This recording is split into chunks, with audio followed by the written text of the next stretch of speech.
So in this video, we are start to exploring how can we creating the naive forecasting.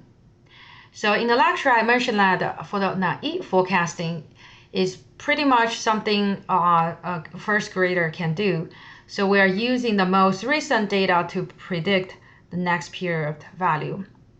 So as you can see in column B is my actual value, sales. So I actually can call it A, so the actual value. Now what I'm gonna do is I'm gonna do a forecasting value. I'm called F.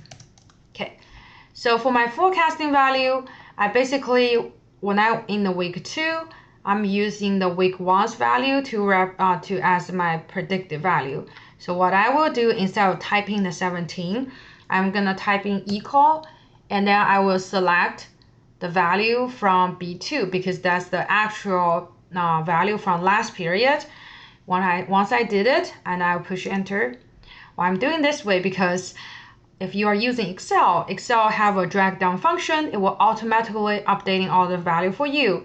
So if you manually typing 17 here, you actually has to type in 21, 19 later. So it's take you a lot of time.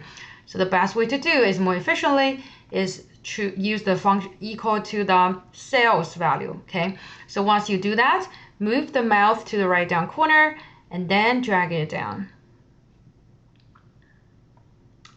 Okay, so now if you look at, so in the week 3, we're using the week 2's actual value as the prediction, okay?